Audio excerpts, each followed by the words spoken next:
Hello po sa inyong lahat mga ka-crypto. Ako po si Pinoy Crypto Trader at sa video na ito ay atin pong pag-uusapan dito ang tatlong cryptocurrency options na under 50 cents yung kanilang presyo or 0.5. At ang matindi rito ay ito raw ay ang tatlong mga cryptocurrencies daw na ito ay handang-handa na sumabog at magbigay ng 100 times na paglago sa kanilang presyo. At ayan, bago po natin kilalanin ang tatlong cryptocurrencies na ito, ay nais ko lamang po munang bigyang linaw ang aking disclaimer kung saan ang nilalaman po ng video na ito ay hindi po ito isang financial advice. For education and information purposes lamang po ang layunin nito. Maliban po dito ay nais ko na rin pong magbigay babala na wala pong kahit anumang group chat ang Pinoy Crypto Trader. At ayan, ang una po sa ating listahan ay itong si Blast App. Emerges as a game changer, raising over $3 million in just a few weeks. Yan, sa loob lamang po ng ilang linggo ay nakapag-raise na po ito ng higit $3 million. Kaya yan po ang dahilan kung bakit isa po siya sa game changer. Isa po siyang game changer na token. Ayan, Blast App is a unique launchpad platform based on Blast, a legendary Layer 2 blockchain that dominated the headlines with its dizzy start. Ayan, sikat na rin po kasi itong si Blast. At dyan po pala galing itong si Blast App. Ayan, nakabase po siya kay Blast. At yan yung itong si Blast App ay yung kakaiba po rito ay meron daw po siyang unique na launchpad platform. Blast App is following in Blast footstep, having raised over $3 million in just a few weeks. Kaya yan, sinusundan lamang daw po ni Blast App yung mga footsteps, yan, yung mga tinahak ni Blast.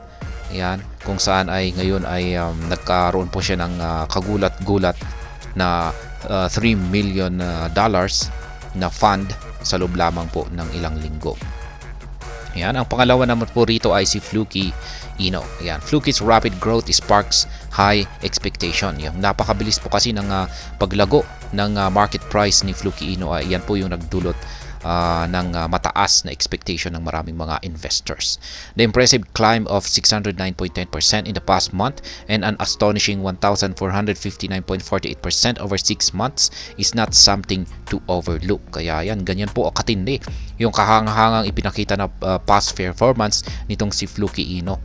Kaya hindi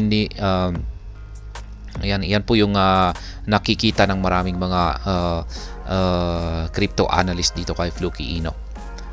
Yan, given these figures, there's a significant chance for Fluky to push higher, possibly eyeing the previous all-time high of 30 digits 3134 as a long-term target. Kaya yan, base raw po sa ipinakitang past performance na ito ni Fluky Ino ay meron daw pong mataas na tsansa na muling babalikan ni Fluky Ino ang kanyang nakaraang all-time high or pinakamataas na presyo na nasa 30 digits 3134. At ito po ay itinuturing na isang long-term na price target para kay Fluky Ino.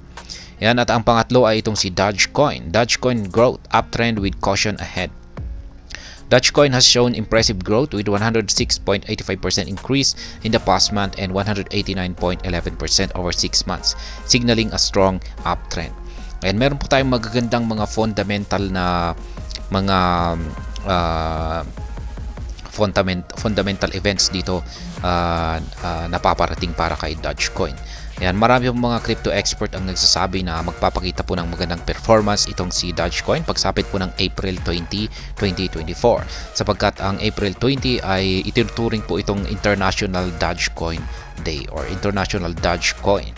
Kaya yan, para ipagdiwang yung kanyang kaarawan. Kaya ayan, inaasahan po ng maraming mga crypto expert na ayan, dahil sa kaarawan ni Dogecoin ay makakaranas siya ng isang magandang performance dito. Kaya yan po ang tatlo na mga cryptocurrency na under 50 cents or 0.5 na may posibilidad pong magbigay or umangat yung kanilang presyo ng 100 times. At hanggang dito na lamang po tayo sa video na ito. Sana po ay inyong nagustuhan ang aking paliwanag dito. Kung inyo po itong nagustuhan, pag-click lamang po ang like button nito. Para naman po sa mga bago lamang dito, kayo po ay aking inaanyayahan para mag-subscribe. Pag-click na rin po ang bell icon nito dahil ito po ang siya magsisilbing notification nito sa mga bago kong videos na akin pong ina-upload sa aking YouTube channel na ito. Marami pong salamat sa panonood. Ingat po tayo lagi at God bless po sa ating lahat.